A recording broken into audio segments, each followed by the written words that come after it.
Welcome to the Red Beard Embodiment Podcast. I am your host, Alex Greene, and I'm on a mission to bring the power of embodiment to people all around the world. In this podcast, we explore how embodiment practices, trauma healing, and knowledge about the human nervous system can help us find our ground, discover new sources of meaning, and create connection in an ever-changing world. The deepest change is embodied change. All right. Well, I am really excited to be sitting down with Dr. Zhiwei Li. And Zhiwei, we are classmates. We've become friends. We were in our triad for a year and a half, so we've spent a lot of time together, both online and rolling around on the floor in Kelowna, Canada. So let me just set the stage a little bit and introduce who you are. So Zhiwei is just finished up her PhD about a year and a half ago from NYU in cognitive neuroscience. Zhiwei is originally from China. I don't really remember where, maybe Beijing. We can ask her about that.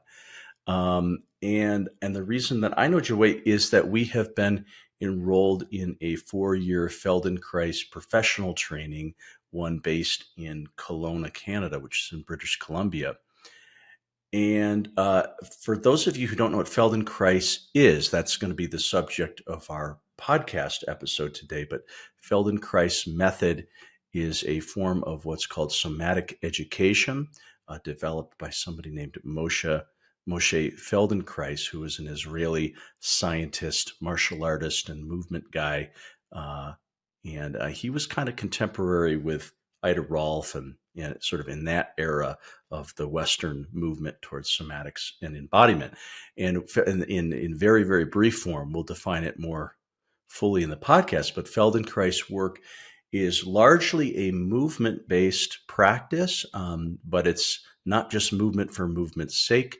It is a method where you learn to pay careful attention to sensation and the subtleties of how we organize our body, breath, and nervous system when we perform any action.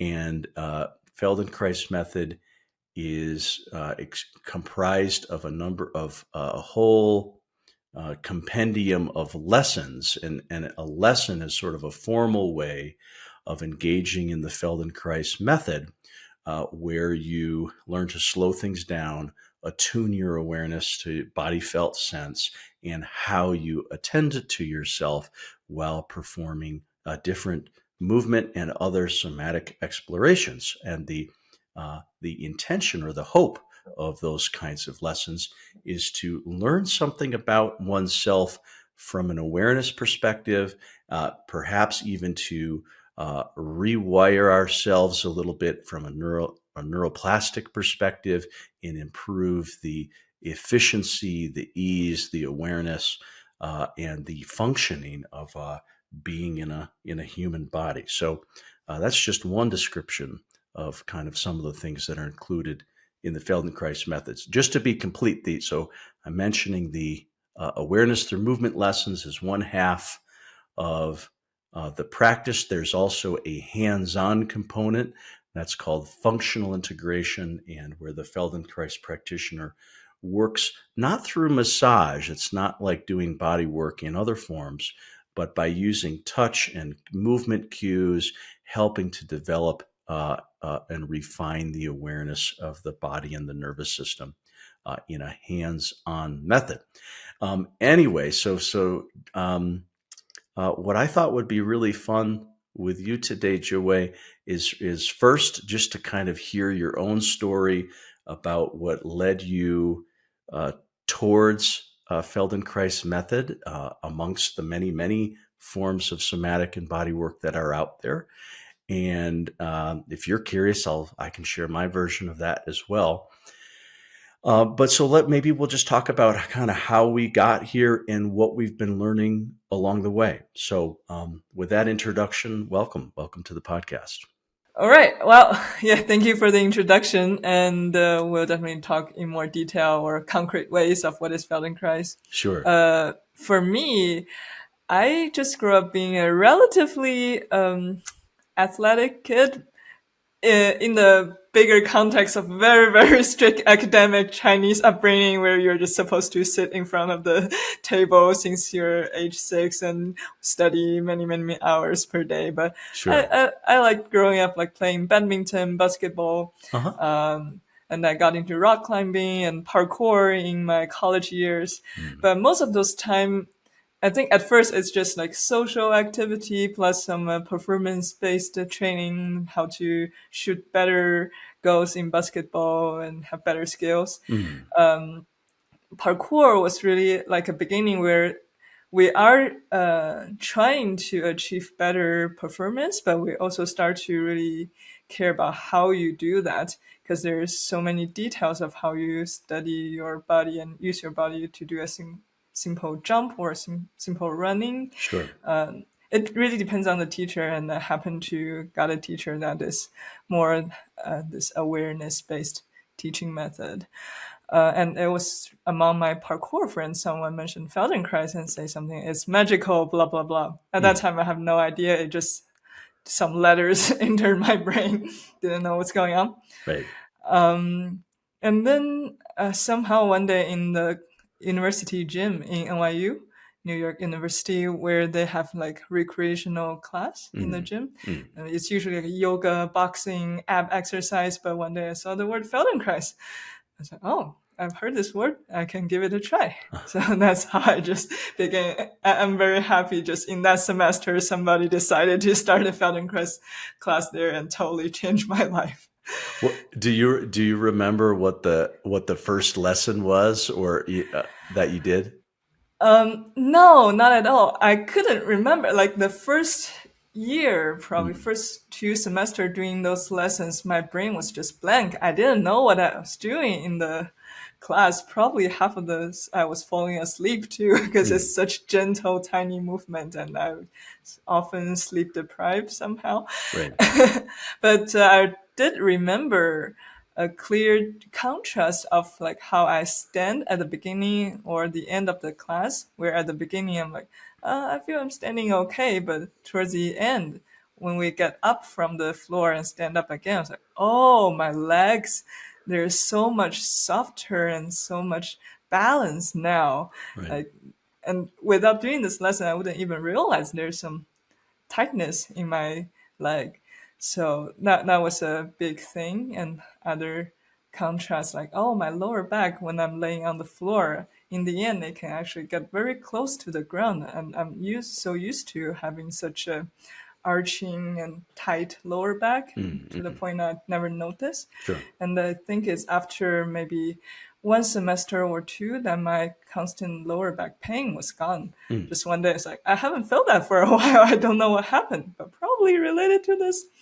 So that was my startup experience.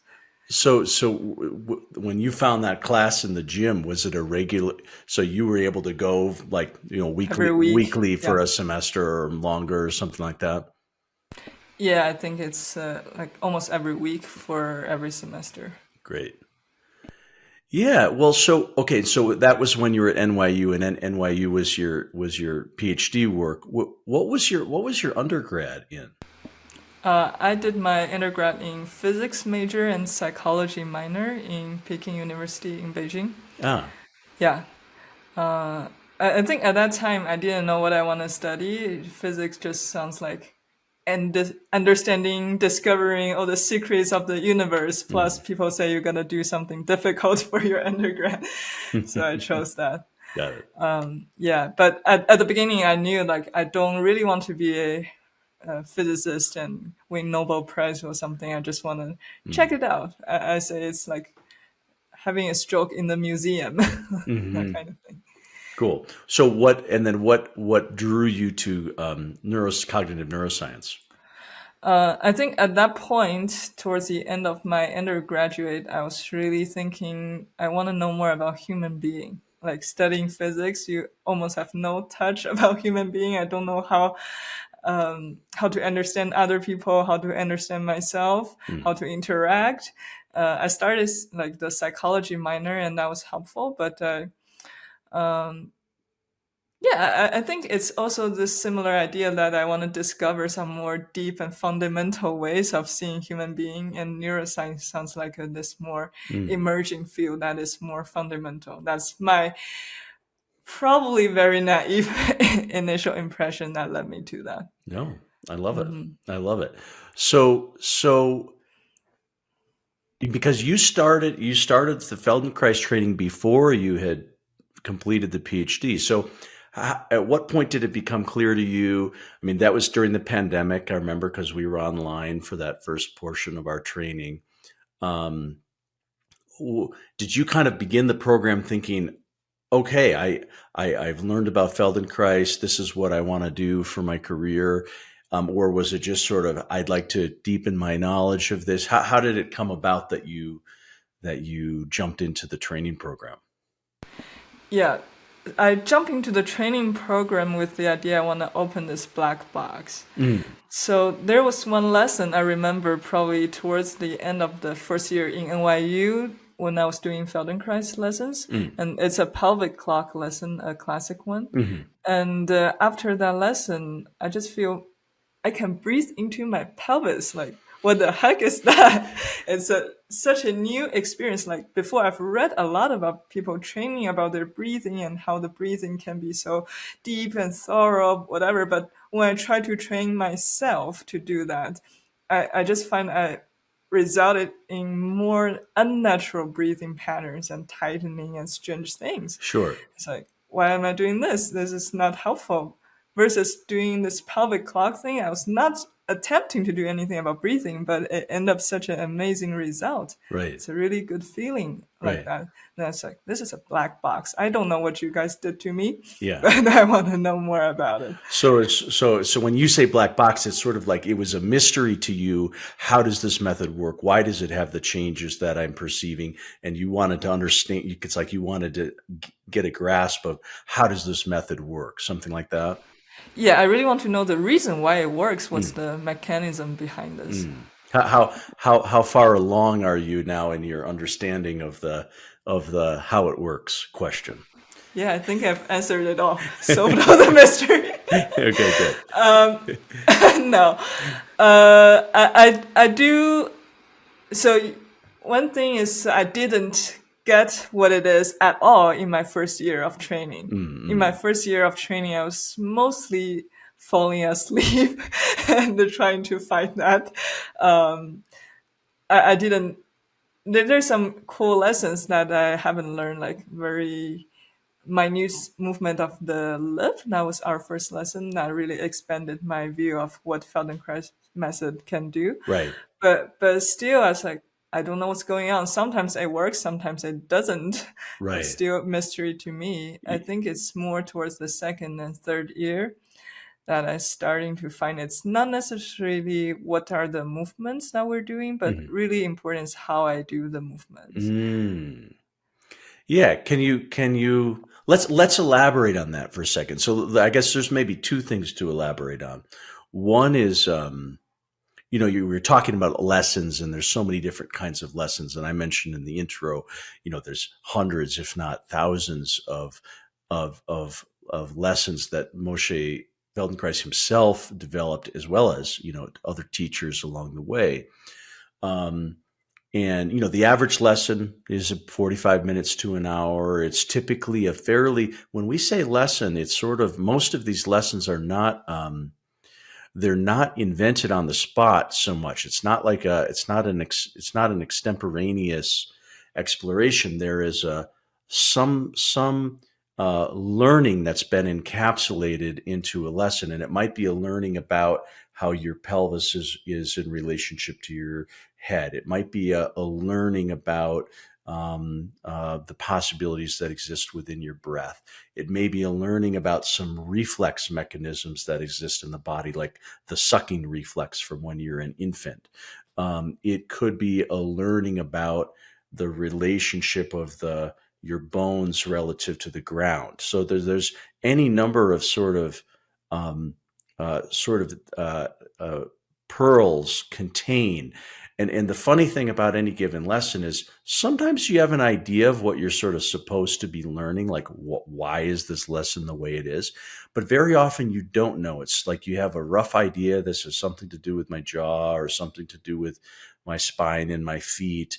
But most often you don't know too much exactly why a lesson is sequenced the way it is, etc. And if you're anything like me, Zhiwei, the first time I do a lesson, usually it's just like, okay, like you said earlier, I notice whatever the change is, but it's there's a bit of a black box element, even now.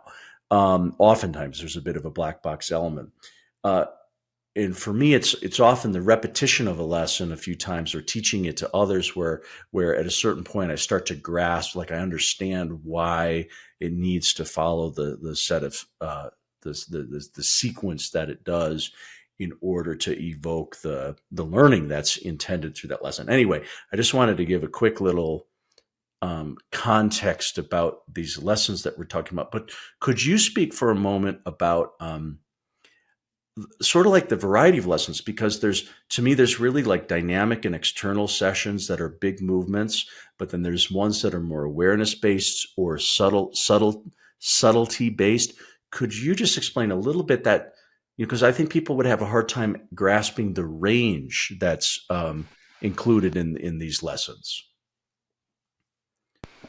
Yeah, let me think, how would I say it? Because some people say, like, how do you systematically learn Feldenkrais method? To me, there's really not a clear system. Right. So, like, there are several ways or dimensions you can think about a lesson. Sometimes it's you can think it's like fine study of certain part of your body, like the Right. sucking, there's the mouth, there's the lip, Yeah. or the jaw. And so we talk a lot about skeletal connections, and that's one big part to understand the lesson is what is the anatomical connection of things, and how do you want to learn these different ways of your spine can move, different patterns of it, or different patterns of your hip can connect to your pelvis, different directions. And then it can be study of one part of your body, but usually it will extend to your whole body. Like we start from some minor jaw movement of like opening, close, left and right. Then we say, how does your eyes change the jaw movement? And in the end, we incorporate the pelvis and your whole body. Yeah. So it's really never a very local study, but that could be a thing to get into it. And yeah.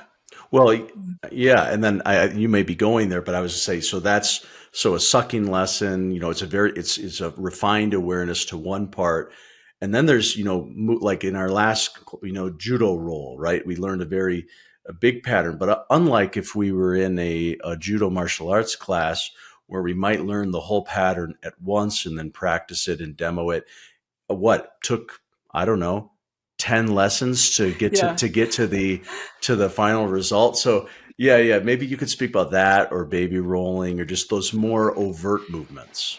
Yeah, I really like those more functional lessons where you are actually achieving a thing. Like baby roll is a classic way to, when you're laying on the ground, how to transition from side lying to the laying on the back or laying on the front. And as the name suggests, it's kind of inspired by how babies learn to do that. Right. And then we are really separating the steps of when they're learning them. Probably first, not knowing what I'm doing in the end, not knowing the whole process. I'm just feeling, tapping the ground and my connection to the ground.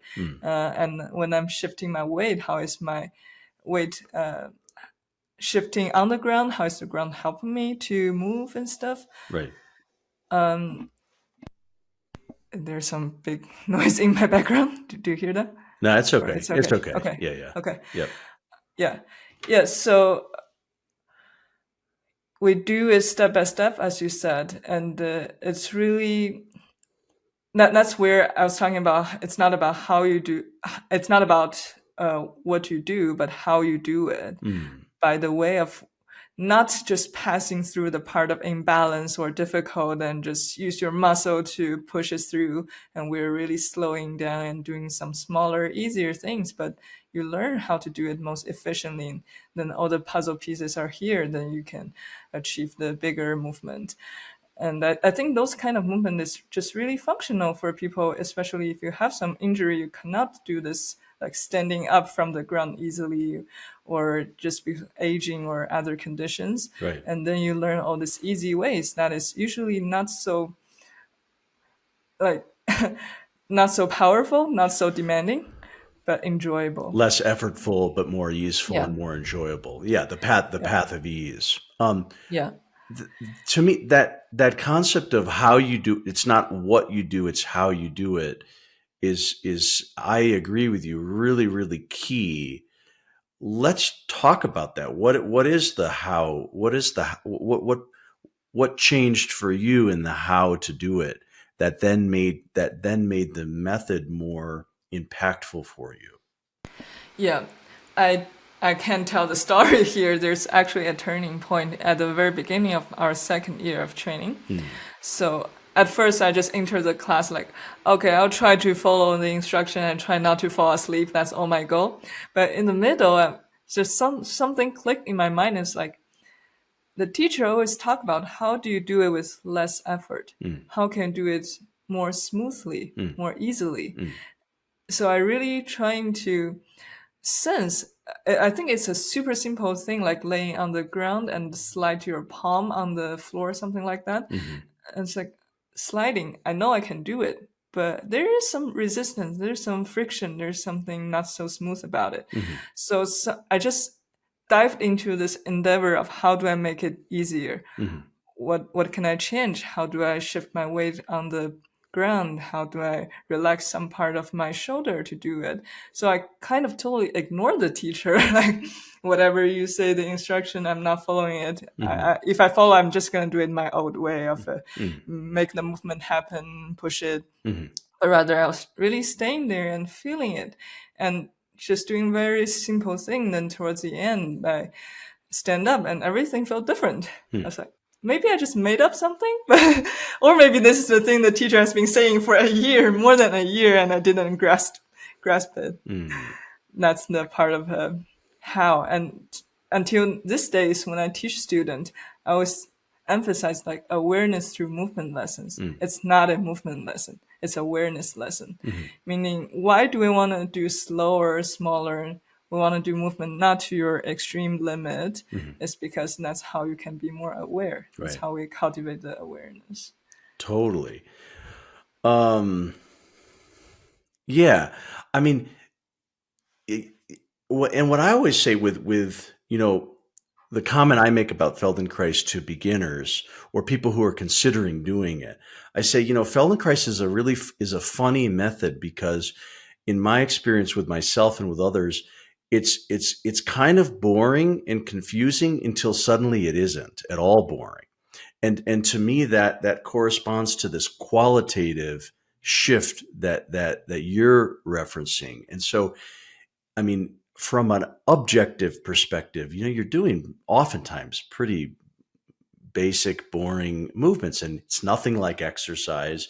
You're not getting your heart rate up. You're not even performing some useful action that's cool to look at most of the time. And so that's sort of the boring side of it. But to me, the qualitative shift that can happen is exactly what you mentioned, which is as soon as you recognize that the power of the method comes from a deep appreciation to how you do what you're doing, then suddenly this whole new realm of curiosity can emerge. When we start just like you in that example, how can I really do this with more ease? Or how can I do this in a way that that little jaw tension doesn't keep happening? Or how can I do this in a way that there's not a little hiccup in my breath or something? And it's those little things that as we start to iron out or refine the activity, then suddenly there's this new way of operating. And I believe, you tell me if you agree or not, I think when we do a lesson where we make that shift into a subtlety, or what Dr. Feldenkrais often refers to as kinesthetic appreciation, which is a word I really like. Which is basically, he's saying, is there a pleasurable element to how you're doing what you're doing? If not, let's figure out why not. Keep going until you can find a sense of pleasure, not just neutrality, not just efficiency, not even just ease, but a sense of pleasurableness. And I think that when that shift can happen, in my experience, that creates a general shift. So if I find pleasure in, doing bell hand or something, moving my fingers like this, if I can find kinesthetic appreciation there, by the time the lesson's done, that shifted me, that qualitative shift, it extends to everything. It extends to how I enjoy my lunch that I'm eating. It extends to, what I see when I go walk around on our break. So it's that shift into the how that to me is so fascinating. What do you think about that? Yeah. Yeah. You mentioned bell hand. For people who cannot see the video, if you're podcast listeners, it's a simple thing. Imagine your hand, your fingers is like a bell. I also feel it's like some ocean creature that you just gently open your fingers, open your palm and close it, and maybe synchronize with your breathing and open and close. And it's funny, I was talking to one student. We're having a one-on-one online session, and he has so much opinions and ideas to say. And to kind of bring him back to this kinesthetic sense, I was like, can you talk to me while doing the bell hand? Can you talk while having the awareness of your hands moving with your breathing? And he was all of a sudden just stopped talking. I was like, it's hard. I'm there in the brain, up there. I can't really do it with my hand. I have to slow down. I have to a little bit attention to my breathing while forming the idea. So it's almost a different way of being that is more embodied, and to me, oftentimes it's slower. Right. And I like you were saying the pleasure. Now when I teach, sometimes I say you stay at the range of ease, but sometimes I say stay in the range of pleasure, where you're really feeling happy. You can smile when you're doing this movement. Yeah.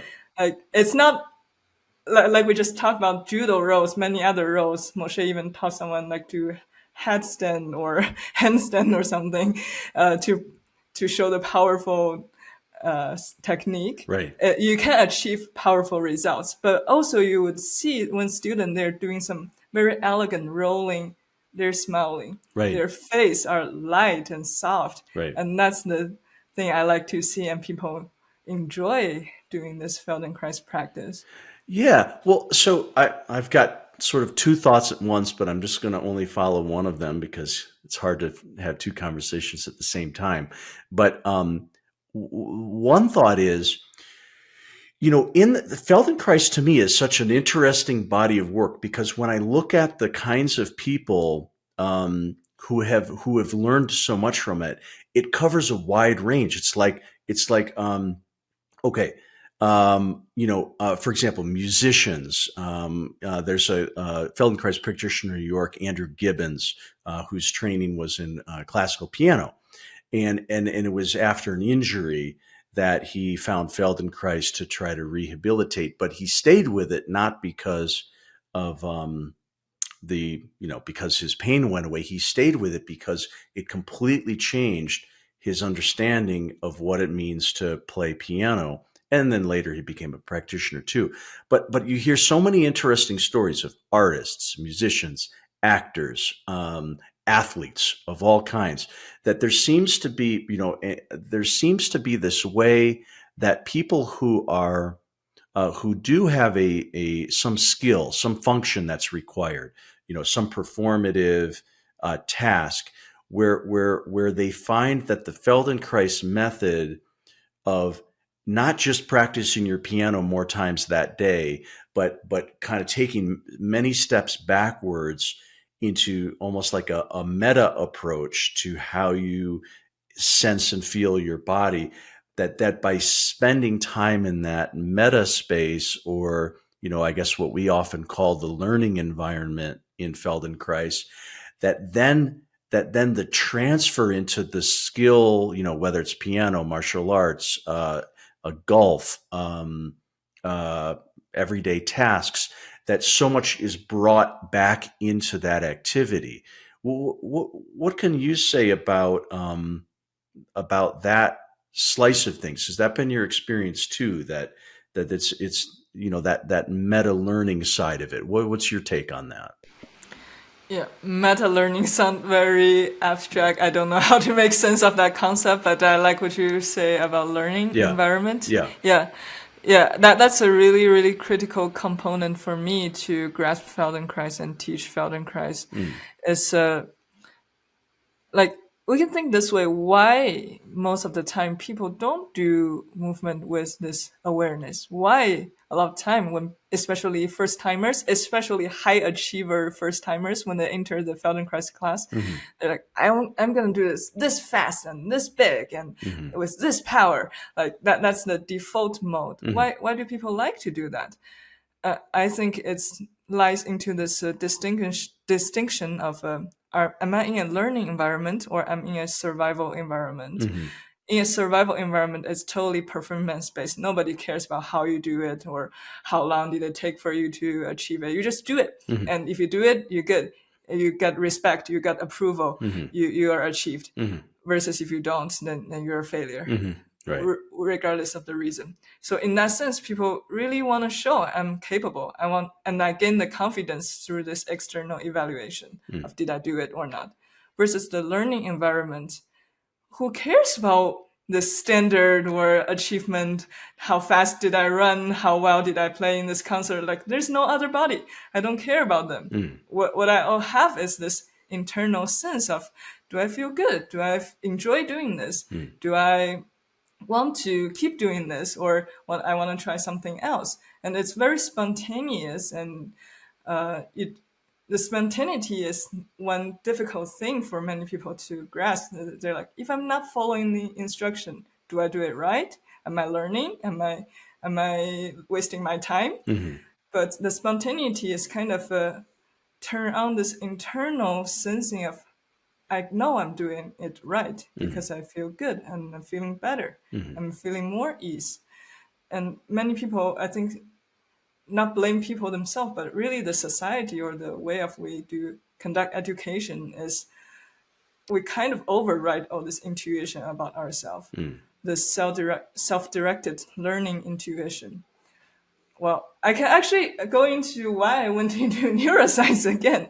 And that was with the idea, it's towards the end of my undergraduate. I was studying physics, and at the beginning, the way I studied physics was just like everyone else. Do I understand this equation? Do I get the derivation right? Can I solve this problem? It's pretty external.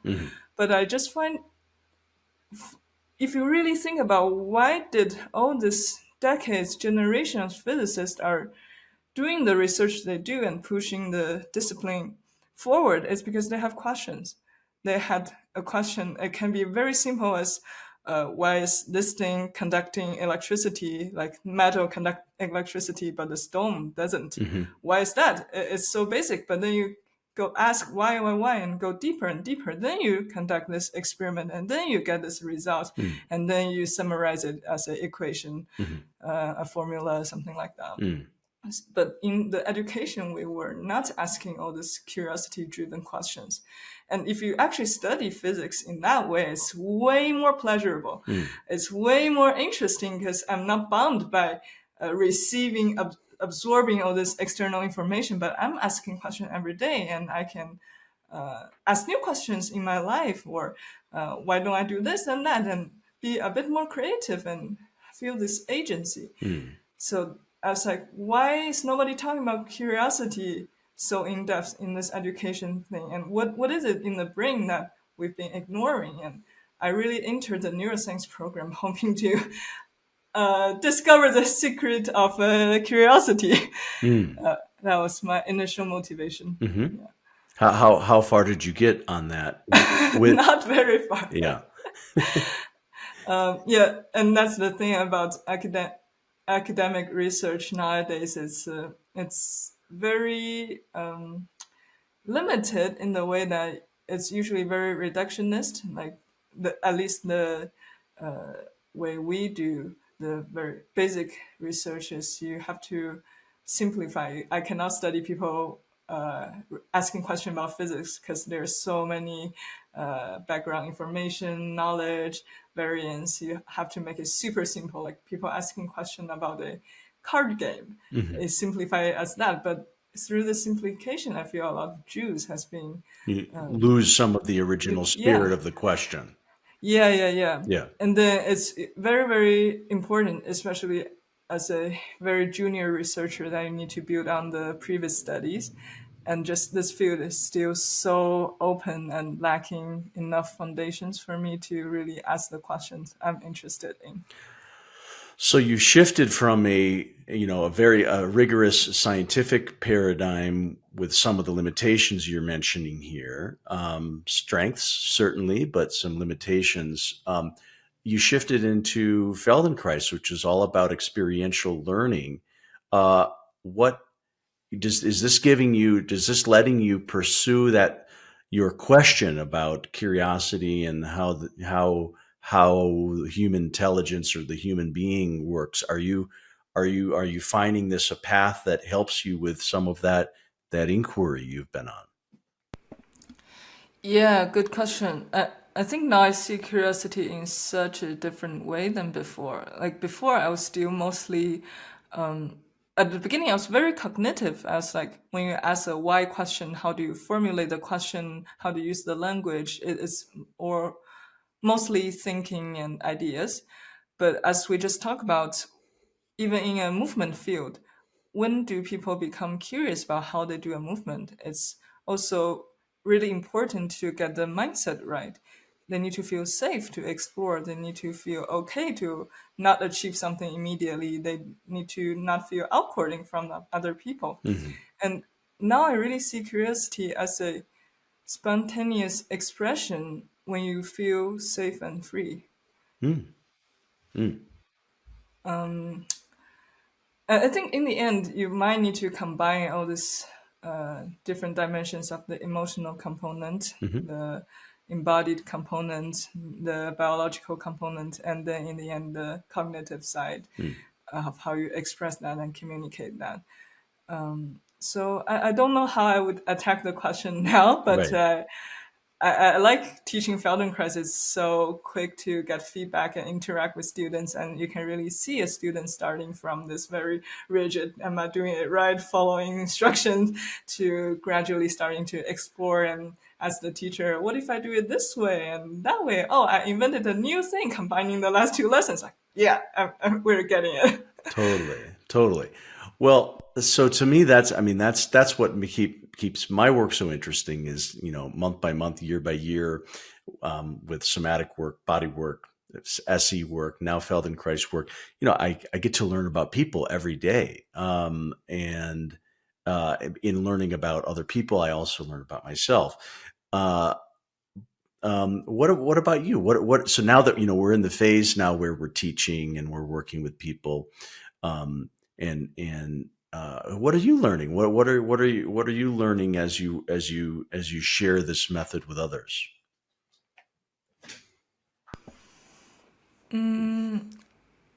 Well, let me talk about what I learned, first of all, in the context of me receiving the education, like in the training. Sure.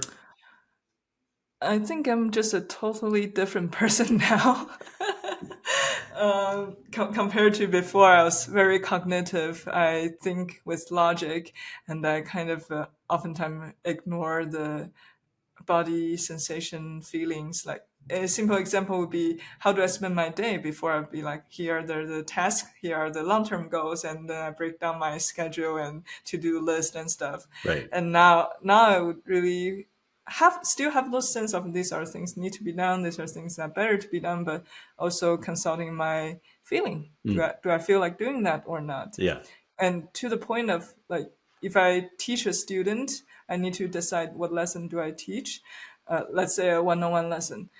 I can think it very cognitively. It's like, what did the students say? What do they want to achieve? What did I see in the last lesson? What can I build on it and build a lesson plan?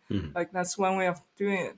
But sometimes I feel I don't feel solid about that process, that thinking process. I don't feel very confident and fluid to do that. Then I ask myself, why do I feel that way? It's probably because the lesson I'm thinking, theoretically, it can help the student. But embodiedly, I myself didn't feel a big change during that lesson, where I didn't really feel a new, clear connection. So that made me hesitant versus some other classes I did it myself. I feel a really good change, a big difference, and I can articulate, I can pretty well communicate that to my student, and I feel confident to do that. So it just, everything become a lot more embodied when I make a decision of, do I do this or not?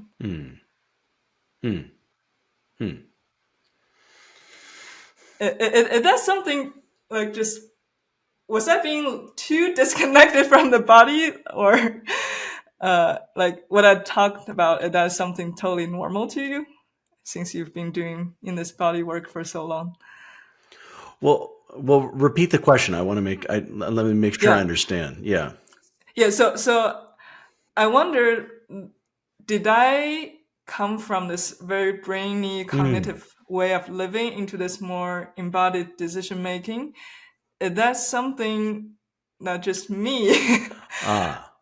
Or like for you, for you've been in this somatic field for so long, had that been incorporated in your life deeply already? Yes. I mean, that shift you're talking about, I mean, I had my own version of it, a different version. And I see that shift. So let me see if I can add any from my own experience. One way to look at it is, I mean, I like what you say. It's like, previously there's sort of a cognitive and a logical framework for planning your day, making decisions. If you're going to make a lesson plan for an individual, there's sort of the cognitive framework, makes total sense. But you used a phrase that I really like, which is now you consult with your feelings. Well, that's such an interesting thing. Well, what is feelings? And on the one hand, it's it's your mood, right? So it's energy levels, it's the mood, but what's informing those feelings? It's how much sleep you got, it's the weather today, it's what conversation you had with somebody earlier. So it's such a more changing thing by definition. And so feeling state is not something that we can exactly anticipate, or it doesn't even follow sort of a simplified, logical framework. It's more of just what's arising out of the circumstances of a day and all the complex variables. And on the one hand, there's one's own feeling state. Okay, what's arising in my own embodied cognition, to use that word. But then also, when we do our client work, right? So it's like, let's say, we want, last time they learned this, so this time they might be able to learn this. Well, that's sort of a logical step. Makes sense at one level. And once in a while, that logical sequence does make sense to follow. But if we're in a feeling mode for ourselves, then we can also be in a feeling mode relative to our client, to our student, and it's what's alive for them today. What's the state of their nervous system? What's the level of their own curiosity? How is that directed? Are they curious about this problem at hand, or is their attention tied up somewhere else? If so, what does that mean for the best use of our time here today? So I don't know if what I just said adds anything useful, except to me, there's just this, there's something it's more of an inductive approach. It's like, you have to take account to what's true in the moment and then formulate a plan or an action that's in response to that, rather than a predetermined kind of an agenda, so to speak.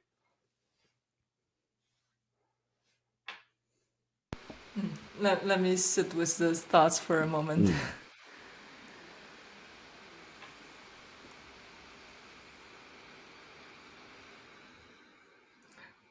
I feel what you said, I can kind of relate, but it's also very abstract.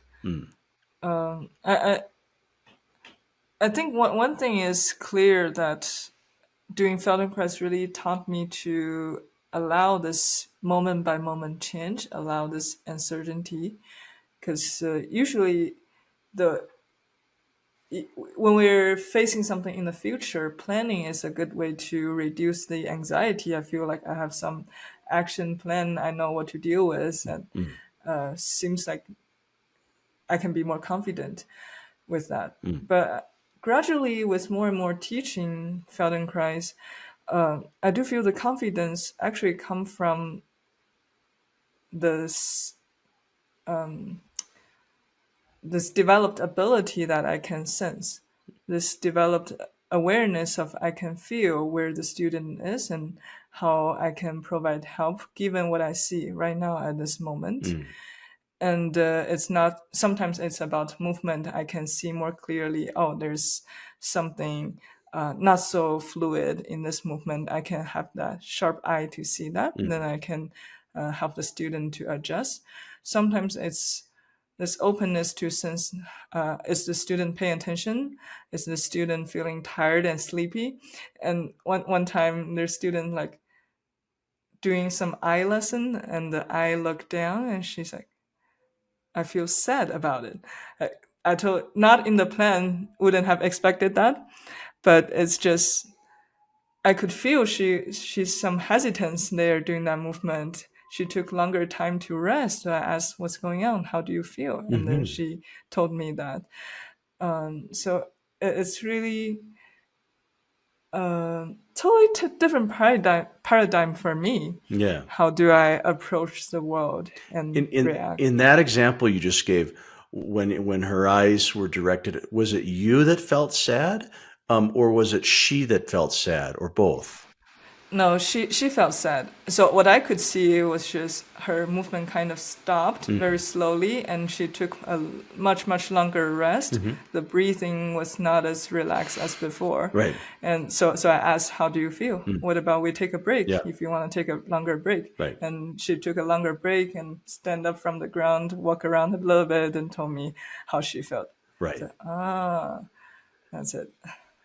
Yeah, well, I mean, so that, so to me, that's an example of where, a concept that we use in lots of things. I mean, parenting, psychology, but the concept of attunement, right? And attunement is that when there's two people in relationship, that one can be quite sensitive to what's arising for the other person. And, the contrast would be, so if I was if I was a fitness instructor, then my job is to sort of like, okay, we're going to do this number of repetitions. And it's almost like we're going to do this thing almost no matter what, unless, you can't do it. So that's sort of one attitude. But another attitude is one that's much more aware on a moment by moment basis of, as you're performing this lesson that I'm instructing, watching for all the subtle shifts in muscle tone, in body language, in sort of the felt sense of the individual. We as Feldenkrais practitioners, or any kind of practitioner, we can become very attuned, sensitive to the nuanced changes of the organism. And because of the Feldenkrais method, we have the freedom to adjust, ask a question, spend more time. So we have the flexibility to sort of ride the rhythms that present in the moment, rather than just trying to adhere to some sort of a fixed routine or something like that. Yeah. It's very true. Like this method itself it's about awareness, it's about learning, it's about creating this learning environment so the student can have this spontaneous learning exploration. So it's really, really not important at all for them to achieve something, for me to teach all the things I prepared today and right? A lot of times I might just teach half of the lesson, but do it much slower. And as I said before, there are different dimensions to view a lesson. It could be something super simple, but I'm directing all the attention to how you start a movement. And then we zoom in this very initial starting, and then learn how to start a movement. That could be a lesson itself. Right. So I really don't feel guilty of cutting anything short, and as long as the student is with me. Right. Or they're not. If they're not, and that's another thing. It's like at the beginning of every lesson, I would say, like, if you need rest as much as you need. Don't follow my instruction. My instruction means nothing if your body really says no. Right. And to the point, a lot of times the students are like, "Teacher, I know I scheduled the lesson today, but I really don't feel like it." Then, first of all, I'm glad my students are saying that to me, because a lot of time they're still, I need to be a good student. I need to be quote unquote respectful and do the thing that we agree to do, blah, blah, blah. That's how a lot of it external requirements that we face daily. But like here, at least you need to communicate that with me of saying, I don't feel like it. Right. And then we can explore, besides just giving up, is there any other option we can do? Yep. Is there any other way we can have some learning, have some fun, support or engage? Yeah. I like that. You shared with me at one point that so Moshe, I always call him by his first name. I don't know why. I should call him Dr. Feldenkrais. I'm sure I don't. I'm not. I'm sure he doesn't mind. I'm not really on a first name basis with him, but I don't know. It's my habit anyway. But he has written he's got a number of excellent books, and first of all, I really like him as a writer. He's a really interesting writer. So that's its own thing. But you mentioned that, so he has one book, it's a case study, and it's called The Case of Nora. And you mentioned to me that felt like you said it was the useful behavioral neuroscience that you'd been searching for. I wonder if you could elaborate on that a little bit. What impression did that have on you? Yeah. First of all, I don't see Moshe as a writer that is accessible at all. Like most of his book, I just read and fall asleep. I can't follow. Again, it's too oftentimes very abstract, like so dense that there's 10 years of experience behind every sentence. So I usually don't recommend beginners to just dive into the book. You might lost in the concepts. But this story of Nora is a really easily digestible book, where he was just presented with this case of this old woman, very intellectual, multilingual, but she lost the ability to read and write, or at least that's what her family thought at the beginning was the problem. Like reading and writing, but they're going to Moshe Feldenkrais, this movement guy. And they did find just after the first lesson, she did some gentle movement of turning the head and stuff. Then she was able to write something and read it out. And they're like, what the heck? This is so effective. And then they sent her to Israeli actually do the work with him every day. So, and it's really good that Moshe was telling the story and his thinking process. So the part of useful behavioral neuroscience is, for example, he knew that we use different brain regions to process words, letters versus numbers. So most people would think read and write is just the same thing, but it's actually much easier to read and write numbers than the letters. So he started with numbers and asked this patient to try that, and she succeeded. Everyone's happy. She's happy, achieved. And he's like, okay, then I'm going to stop here. I'm not going to push more to ask her to write the words and stuff. So that's more language processing. I'm like, I learned that in the textbook. I didn't know it's useful in this case to help a patient. And it's really interesting. I just reread this book again, and now so many more things clicked with me. Before, I was kind of like, I spent 5 years studying neuroscience. Now it's out of window. I don't use that anymore in my teaching. I'm just doing this movement thing and be happy with my bodily sensation. But then I saw when Moshe was faced with such a complicated case that he later discovered she was also having problem with just spatial orientation, how to put on shoes. And nobody else realized that was an issue because everyone just helped her to put on her shoes because she's sick. She's a patient, right? But he realized there's a lot more issues with that. And then his thought process was to think, what is this neural connection there? What is required to have this sense of spatial awareness, and how do I adjust my environment to fit into what I'm going to do? Like he said, he's visualizing all the brain regions, how they connect and how the flow of information. He was using the word flow of fluid, but it's really, I think it's a flow of information from the more modern perspective. Yep. Yeah, like he's imagining this process and where does it get stuck, where it's good as a highway. So I was like, maybe what I learned before could be useful one day in my future Feldenkrais practice. Because right now, most of the time, my students are still very, very functional, good functional people. They don't face some severe neurological situation, or someone faced that but got it pretty well nailed down. But when you're going deeper into this field and facing more challenging situations, I think that overall understanding, the modern understanding of the brain, would be really helpful. Yeah. Well, so let's talk about Moshe sort of as a scientist for a second, because he was what's in your view? What are some of the things?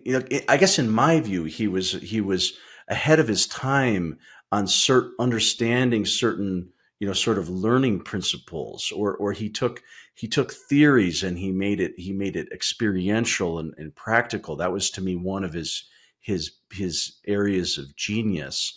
But when you sort of think of this method as having a neurophysiological underpinning to it, that this isn't a random, we don't use magic to create the change. There are, he was using neurophysiological principles, some of which hadn't been proven yet, but he was sort of assuming that this may be how it works. Can you speak to that at all? Sort of how you see his theoretical body, the underpinning informing the method itself?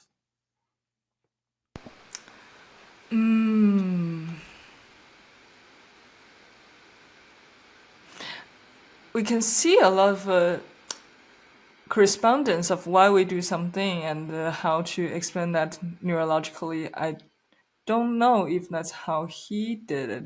Like, did he start from the theory, then go into the practice, or the other way, or both ways? Like, one important thing is why do we use small, soft movements? Or when you're doing FI, functional integration, the hands-on work, why do we use such gentle touch? Right. It's when you're lowering the intensity, then the awareness, the sensitivity of what's going on, what can I feel, has improved. So that's a famous law, but usually it's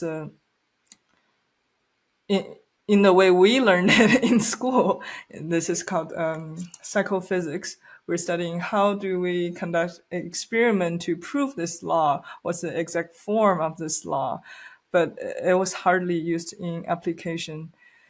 And even nowadays, I think there's still a lot of gap there, or I could be ignorant. But for example, Moshe was talking about, like, let's come back to the case of Nora.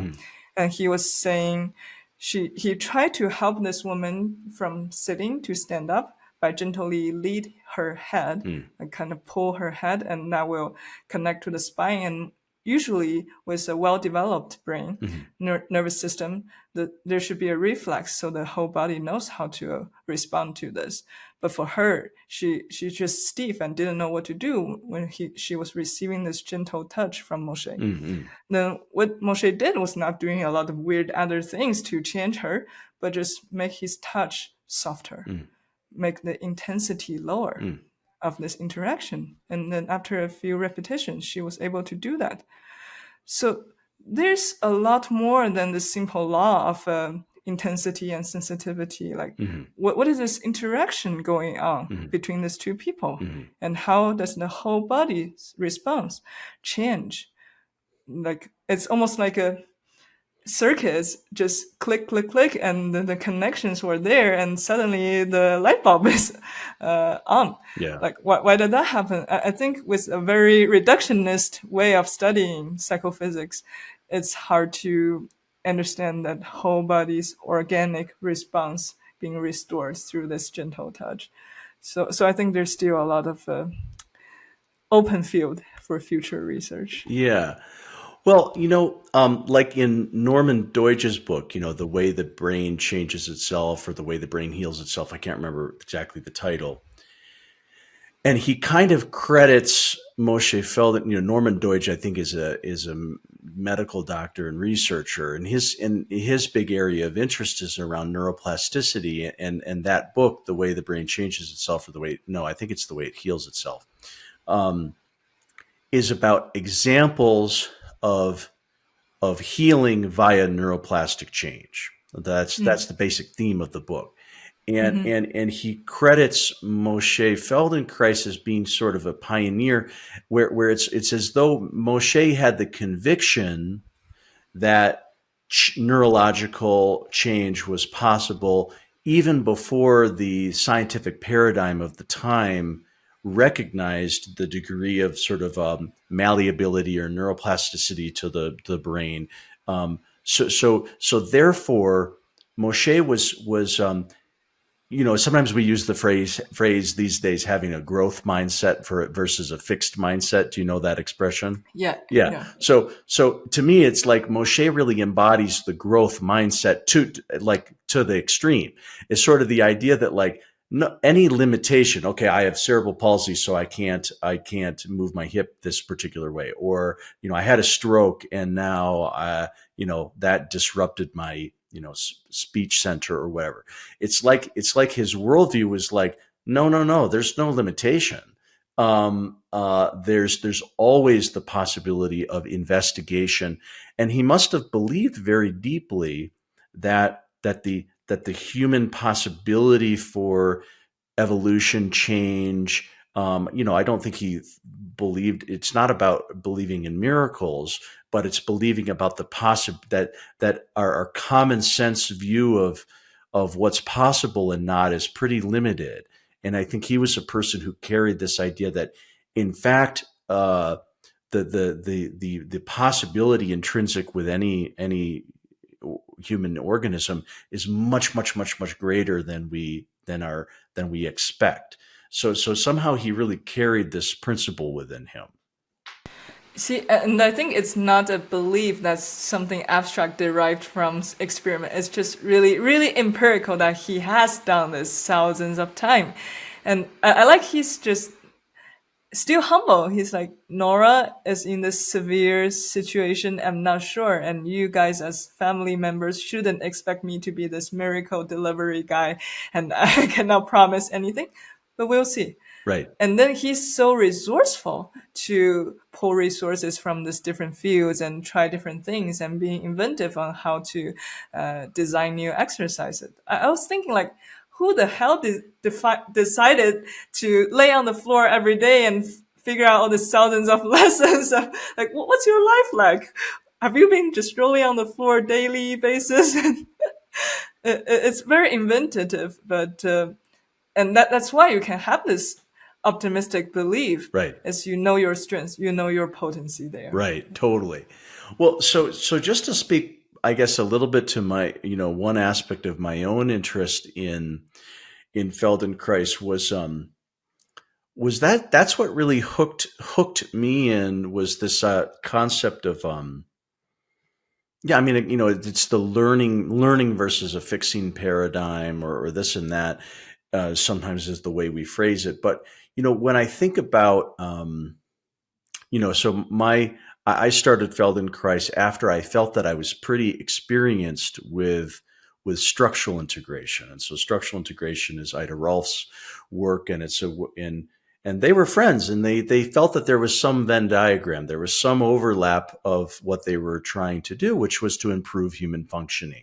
But they had pretty different ways of achieving those results. And Ida's style was to mechanically, is a mechanical paradigm, understanding that the fascia and the muscle tissue, of course, it connects to the neurology in the brain. But there was a bit of a mechanical approach. How do we lengthen tissues, organize the structure, get things to interrelate mechanically better, and then the result coming from that will be, that the whole will be improved by reorganizing the parts at a physical level. There will be an improvement of function at the physical, but also psychological, even spiritual level from the Ida Rolf's sort of framework. And Moshe's view was so much different. He wanted improved human functioning as well, but it wasn't about, hey, we need to lengthen this, we need to mechanically lengthen this muscle for you, or this and that. And so even though through my structural integration work, I think I developed a big appreciation for the neurological slice of what's happening. Still, nevertheless, there's this sort of a mechanical bias, where we're physically manipulating the tissues. And the other example of a mechanical paradigm, so structural integration could be a little bit of a mechanical paradigm, but I think about like the approach to exercise these days is often or physical therapy. Most physical therapy is kind of mechanical in nature. It's like, okay, we need to fix this function of your shoulder. If we strengthen this muscle and we lengthen this muscle and then the function will be better. So again, it's sort of a mechanical approach to improving the human biology. And, all of those things have their place. They work within certain limits. But where Feldenkrais comes in is no, we're not going to make a mechanical change in the system.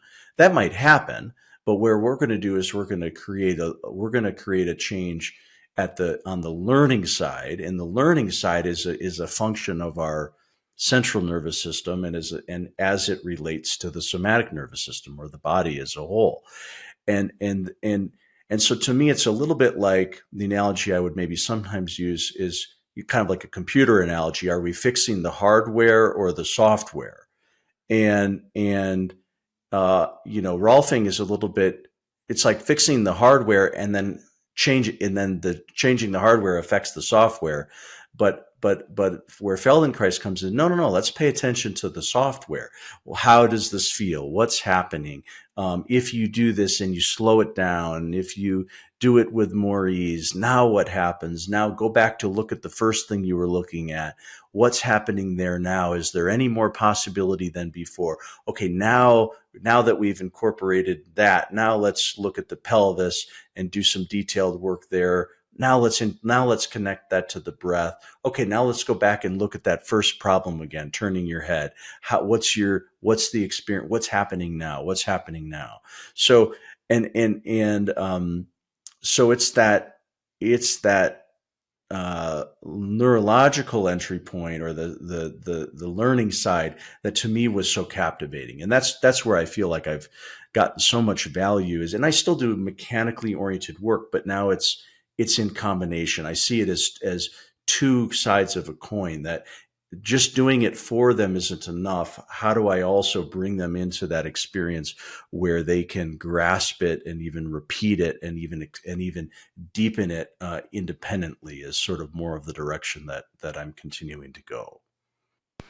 It's so interesting you use this software, hardware, computer analogy. That was like my whole thinking paradigm from computational cognitive neuroscience. It's like, what's the algorithm in humans' brain and how do they think? How did that compare to artificial intelligence algorithm?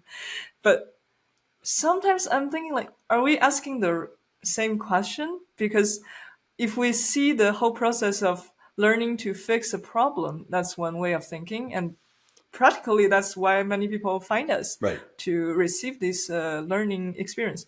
But it's very touching that Moshe was saying learning Feldenkrais is not about being flexible, or I don't care about flexible body. I care about flexible mind. I want to restore human dignity. So what really constitutes this human dignity? I think one really big part is to regain the spontaneity of, I have the choice to decide what I do, and I can respect that. And also I have ways to learn. I have ways to discover. And awareness, a big part of the training for you to be able to discover ways for yourself. So not only you fix problems, but also build new possibilities, achieve things that you didn't thought you could before. You didn't think you could have achieved before. So when you think that way, this learning component is a must for a person.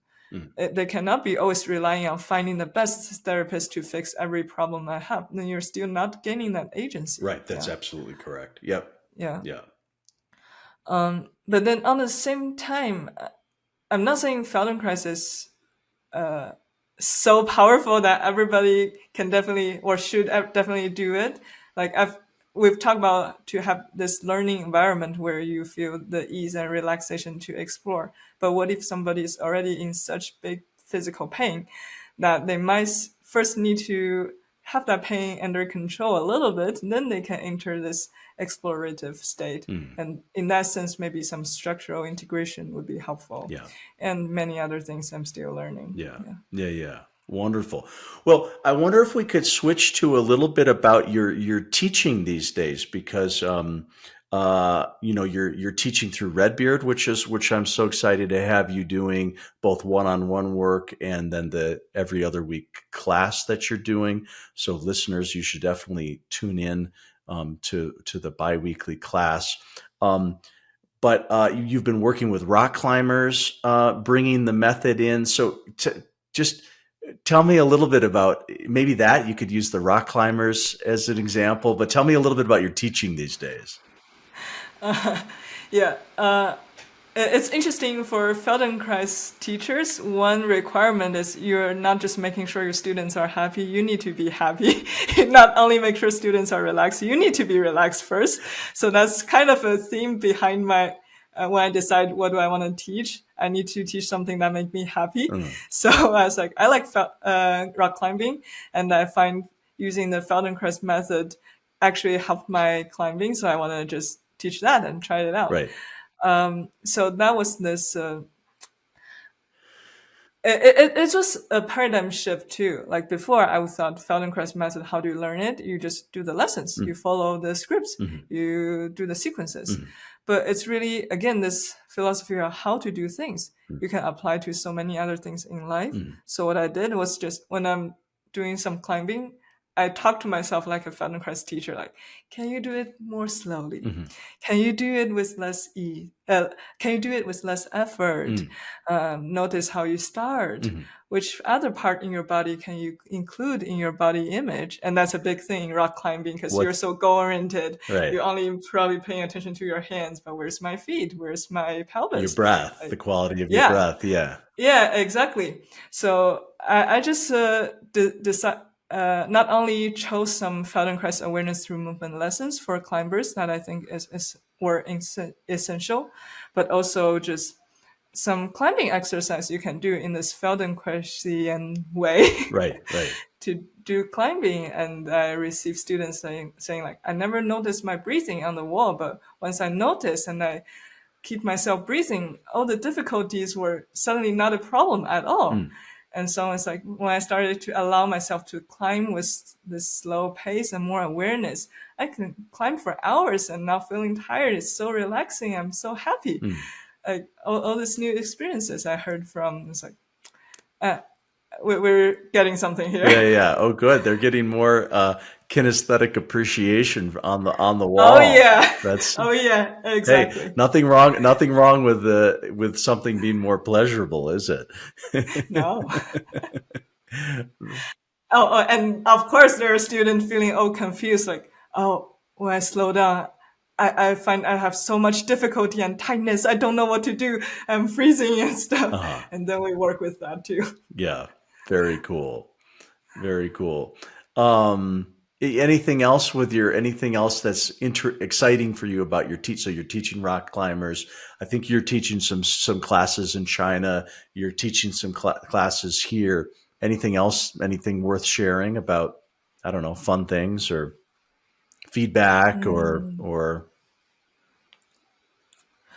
Mm.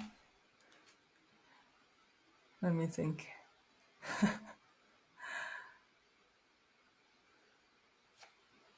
I don't want this to become like a marketing slogan that pop up something quick.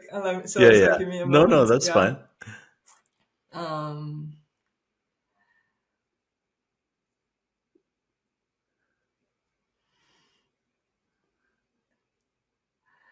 well, okay. I'll probably just quickly share two other pieces of feedback from my students Yeah. that Yeah. was also kind of new and touching for me. Yeah. So one was again from the rock climber class, Mm. and I was asking like, do you feel it's not as exciting? Do you feel you're not achieving a lot and therefore not satisfying? Mm. And I heard the students like, but this is such a deep, rich experience. I experienced so much more in the 60 minutes than any other exercise or movement modality I've done before. Mm.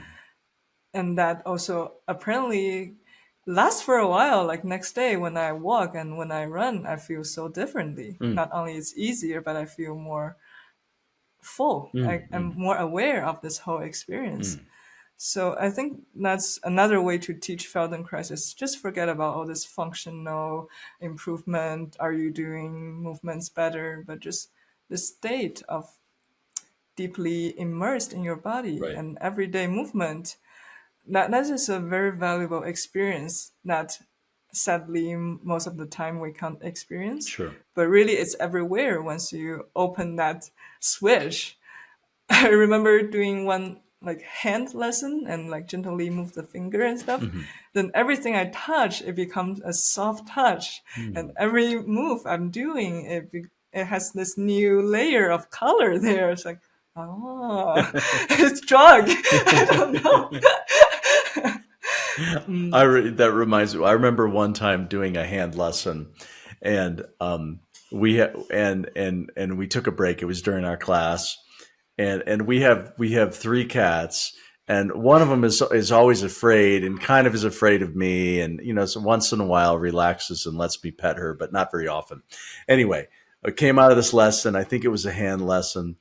And then, we had 10 minutes. And so I went over and I was petting the cat, and it was like, for the first time, she just like would relax. She really, Oh, and nothing changed for her. It was because of how I was approaching, had shifted. yeah. Yeah, See, but that's the dance of two neural systems. that's right. That's right. Yeah. Yeah. And then that connects to the next comment I received. The student was from like more martial art background, but he also had a lot of issues of pain and stuff. And he's like, Feldenkrais is the first thing I truly experienced this notion of loving myself, right? So you're really not pushing, Mm-hmm. and you are really, sorry, let me stop the noise. Okay.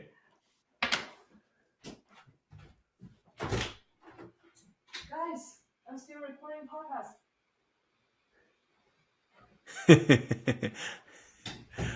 We'll do a little light editing. Don't worry. We'll do a little light editing. Don't worry. I know. Yeah, it's more just disturbance to my own mind. Gotta stop it. But yeah, I never noticed. I never mentioned this notion about love to my students, but the student give me the feedback of like Feldenkrais make me feel I'm really loving myself. Mm. Like I'm allowing myself to do slow, gentle movement. There's not a right or wrong. There's not a achieving or underachieving. Mm-hmm. And I don't need to be the strongest. I don't always need to be stronger and stronger and stronger, Mm-hmm. although that could happen Mm-hmm. in the end. Mm-hmm. But that's not the focus of this method. Mm. And you don't evaluate yourself that way. Mm. And if you use that approach in your relationship, in your interaction with others, that's, I think, another big change, how Feldenkrais Method has enlightened me to change a lot of aspects of my life. Is if I see other people as a student, secretly see them as a student, like how would my view change of a person? I would be a lot less judgmental and a lot less slower to come to a conclusion of what's going on. Right. But be a bit more open and softer. And if this person doesn't want to change, I don't want to push. Yep. Yeah, no, I love that. And that comes through. I think it was Jeff Haller who made the comment, and because he was at the Amherst, the last full training in the United States that Moshe Feldenkrais did. A lot of people, Arlene was there, I think, too, or maybe she was in San Francisco. Anyway.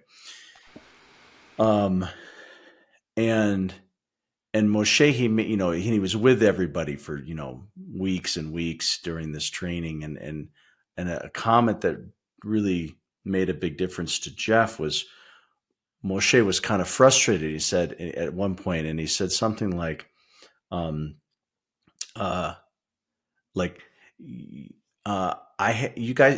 haven't learned how to take care of yourself, or you haven't learned how to truly care for yourself. So I have to do that for you, but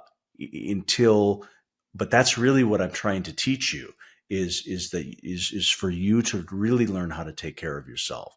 And what I like about that is it's not in a superficial way. It's not like, hey, take a bath, it's not sort of a superficial kind of a self-care, but it's sort of like until you can really listen to yourself, and have an intimate connection to your own self in the biggest sense of the word, physiology, psychology, all of us.